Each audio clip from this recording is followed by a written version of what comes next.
¿Qué tal, estimados? En el siguiente video vamos a revisar un ejercicio de movimiento circular. Tenemos diferentes círculos en esta bicicleta. Vamos a dibujar los círculos más predeterminados para poder analizar el ejercicio. Vamos a comenzar por la llanta. La llanta es una circunferencia que le va a dar impulso o movimiento a toda la bicicleta. En este caso tenemos la llanta como el círculo más grande. Esa llanta se va a mover gracias a su piñón. El piñón es la caja trasera que tiene la bicicleta, que es un círculo más pequeño que la rueda, ¿no? Entonces, este piñón va a recibir el impulso o la fuerza del piñón delantero donde tenemos el pedal, que es otra circunferencia que puede cambiar de dimensiones. Estos dos piñones le dan fuerza a la rueda a través de una cadena. Esa cadena tiene que estar conectada, tensada, se le puede decir, o sea, muy bien presionada para que pueda mover la bicicleta, ¿no? Y encima del piñón delantero tenemos otra circunferencia que representa el movimiento del pedal. Entonces tenemos cuatro circunferencias clave en las cuales podemos nosotros analizar ese movimiento de la bicicleta. Ahora, para que ustedes puedan ver un movimiento bastante característico, lo voy a estirar un poquito. Ahí está, vamos a conectar muy bien la cadena. Y listo, ya tenemos la conexión. Entonces, lo que nosotros sabemos es que el pedal y la rueda no cambian de diámetro o radio, ¿no? La dimensión en la que se va a mover la rueda y el pedal es el mismo. Los que sí van a cambiar son los piñones delantero y trasero, porque tenemos acá un chicotillo, un cable, que va cambiando el diámetro de las cajas, las circunferencias, ¿verdad? Entonces, una combinación de cajas nos puede dar fuerza, como otra combinación de cajas nos puede dar velocidad. En este ejercicio vamos a revisar el análisis en el que la rueda 2 y la rueda 3 van a tener este tipo de relación. Rueda 2 mayor a la rueda 3, ¿no? En cuestión de radio. Entonces, la rueda 1 va a tener un diámetro, una dimensión, la rueda 2 otro, la rueda 3 otro, y obviamente el pedal también. Vamos a ponernos datos generales en función de sus características. La rueda 1 puede tener un radio de unos cuantos centímetros. Aproximadamente vamos a poner unos 75 centímetros. Listo. Después, la rueda 2, que sería el piñón, que tiene que ser mayor a la rueda 3, vamos a poner en este caso 25 centímetros. Y la rueda 3, como tiene que ser menor, vamos a poner 15 centímetros. El pedal tiene que mantenerse constante y lo vamos a poner como unos 35 centímetros. Listo, muy bien. Entonces, lo que queremos es saber con qué velocidad nos vamos a mover. La rueda va a impulsar a toda la bicicleta para que la bicicleta se mueva de forma lineal, o sea, se mueva hacia adelante, ¿verdad? Entonces, esa velocidad de la bicicleta, va a depender de la rueda trasera, que es la que está cumpliendo la función de tracción, de empujar a todo el movimiento, a todo el cuerpo de la bicicleta. Entonces, podemos decir que si tenemos la velocidad angular y el radio, podemos calcular la velocidad lineal de la bicicleta. Para eso tenemos que darnos el dato acá del pedal. Tenemos que saber con cuánta velocidad estamos moviendo el pedal, ¿no? Cuántas vueltas está dando el pedal por cada segundo. Para eso el dato que nos vamos a dar es muy importante. Podemos decir que estamos pedaleando, damos 3 pedales, o sea, tres vueltas, 3 revoluciones por cada segundo. Entonces, en ese caso, nosotros tenemos la velocidad angular 4 y con esa velocidad angular 4 queremos encontrar la velocidad angular 1, o sea que tenemos que hacer un proceso de transmisión de movimiento, ¿no?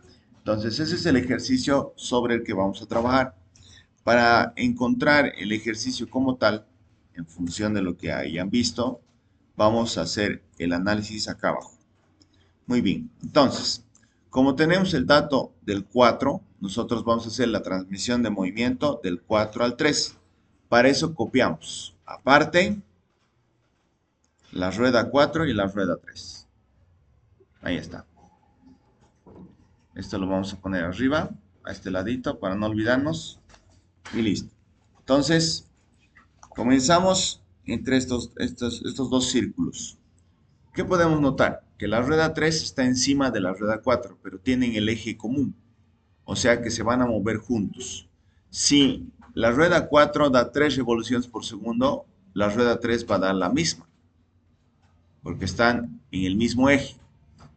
El 4 va a dar una vuelta y el 3 también. Podemos decir que sus velocidades angulares son iguales. De modo que si la rueda 4 es 3 revoluciones por segundo, la rueda 3 también va a dar la misma velocidad, que sería, ¿cuánto hemos puesto? Perdón, 3 revoluciones, ¿no? Entonces, 3 revoluciones por segundo. Gracias a este dato y al dato de radio, que lo tenemos arriba, radio 3 son 15 centímetros. Gracias a ese dato y la fórmula, podemos encontrar la velocidad lineal, que es la velocidad angular por su radio, ¿verdad? Entonces, la velocidad 3 va a ser la velocidad angular, que obviamente primero tenemos que convertir esto a radianes por segundo, siempre. Una revolución son 2 pi radianes.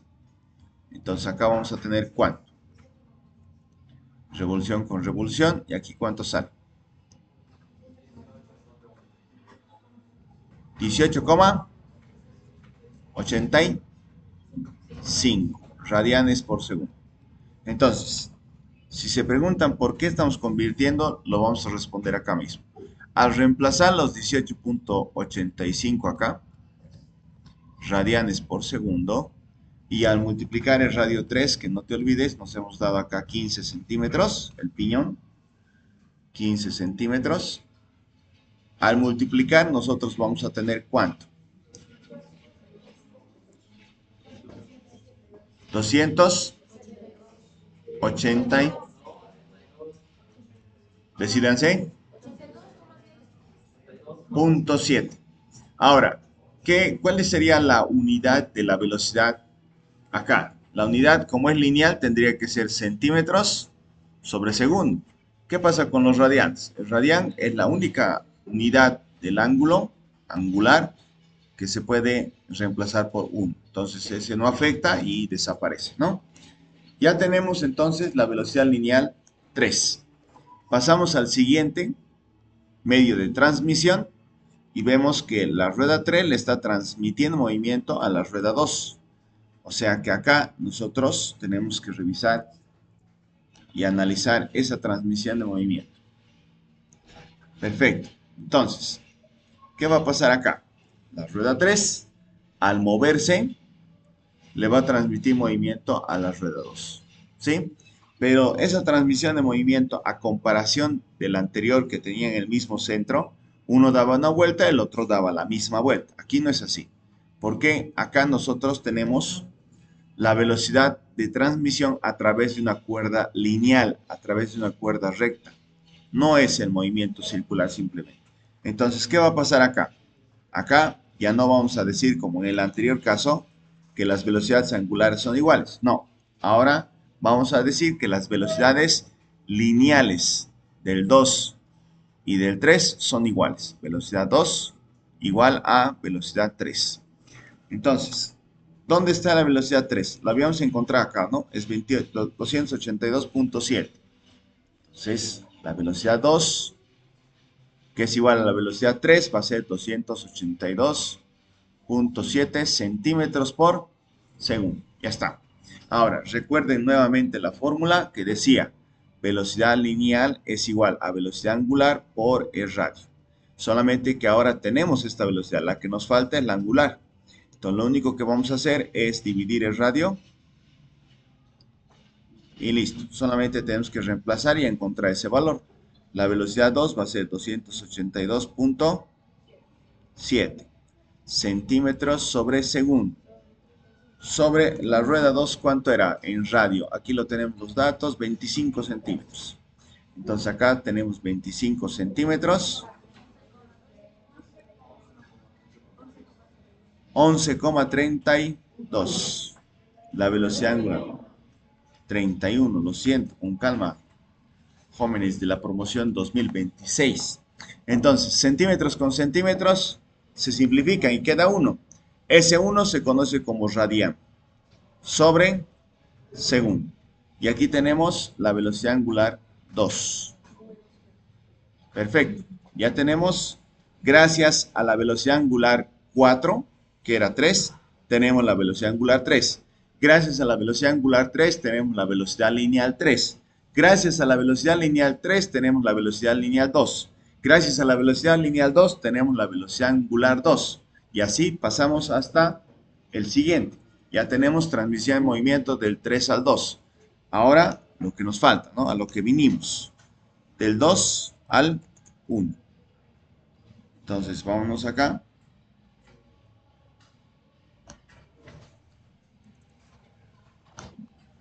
Entonces acá tenemos la transmisión de movimiento. La cadena lo borro. Y ahí. Entonces tenemos el mismo eje nuevamente. Si la rueda 2 da una vuelta, la rueda 1 también va a dar una vuelta, ¿verdad? Entonces tenemos acá que las velocidades angulares son iguales. Velocidad angular 1 va a ser igual a la velocidad angular 2. Y ya tenemos la velocidad angular, ¿no? La 2. Entonces simplemente tenemos que reemplazar. Velocidad angular 1, que es igual a la 2, va a ser 11.31 radianes por segundo.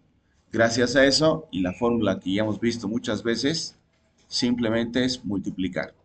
Entonces vamos a tener velocidad 1, 11.31 radianes por segundo por el radio. ¿Cuánto era el radio de la rueda? Era 75 centímetros. Como sabemos, el radian equivale a 1, no afecta a la operación. Multiplicamos y tenemos la velocidad lineal de la llanta.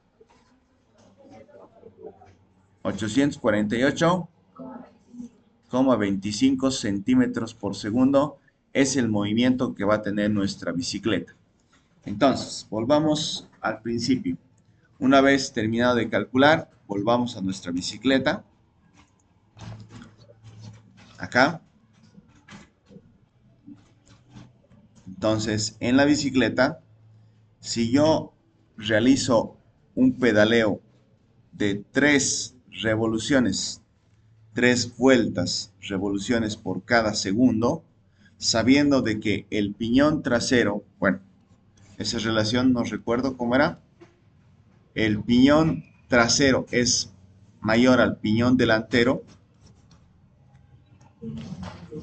R2 es mayor a R1, entonces la velocidad con la que se va a mover mi bicicleta es, si convierto estos centímetros a metros, serían 8.48, ¿no? Solamente tengo que dividir entre 100. 8.48 metros por segundo. Esa es la relación que existe, ¿no? Cuando la rueda dentada de adelante es 25 centímetros y la rueda dentada, la de atrás, es 15 centímetros. Bajo esta relación de piñón, con esta velocidad, yo voy a tener 8.48 metros por segundo de movimiento lineal en la bicicleta. Lo gracioso sería que ustedes realicen el cálculo cambiando 15 centímetros como rueda de atrás y 25 la de adelante para ver cuál es la relación. ¿Será que se mueve más rápido o más lento? Un saludo a la promoción 2026, la mejor promoción del ángulo americano.